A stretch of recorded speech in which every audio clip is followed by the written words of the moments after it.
Item: SCP-098. Object Class: Safe. Special Containment Procedures. Members of SCP-098 are to be kept in a 10-meter x 20 meters room with small pools of water and a sandy substrate. Rocks and driftwood are to be left in a random arrangement for SCP-098 to nest in. The enclosure is to be cleaned on a weekly basis. During this time, all members of SCP-098 are to be accounted for first, to prevent injury or death to personnel or SCP-098.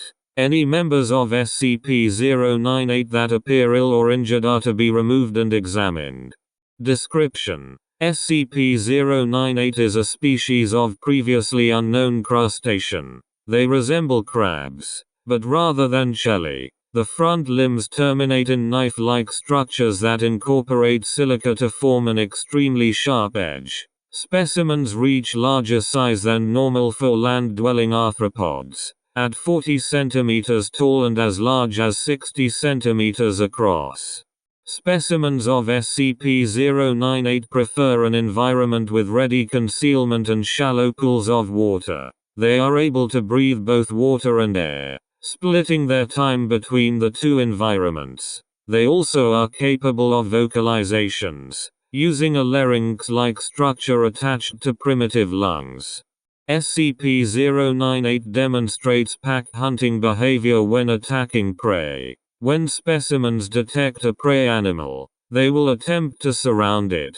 They will mimic the sounds made by the creature, apparently to confuse it or to draw it into position. When ready, one specimen will approach the prey animal. When its attention is fixed on the first specimen, others will move behind the prey and attempt to cut the tendons of the legs or other limbs. They will continue to mimic the sounds the prey animal makes to disorient it.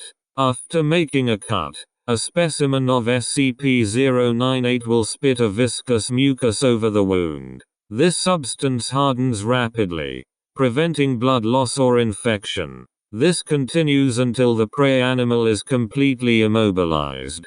At this point, specimens will begin to feed on the prey animal by cutting off small pieces of flesh. This begins with soft, readily accessible tissues, such as those of the face and extremities, before moving to other parts of the body. Specimens of SCP-098 will only feed so long as the prey animal is capable of respiration.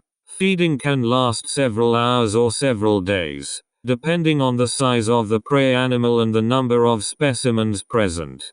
Specimens of SCP-098 show some ability to communicate, alerting each other to the presence of threats or potential food over short distances. It was initially thought that SCP-098 might display human-level intelligence, but are now believed to merely parrot human speech. SCP-098 normally poses little threat to adult humans, preferring smaller prey, such as dogs, cats, and small pigs. However, they have attacked larger prey when a sufficient number of specimens were present, or else other food was unavailable. SCP-098 was discovered in Brazil after a rash of child disappearances.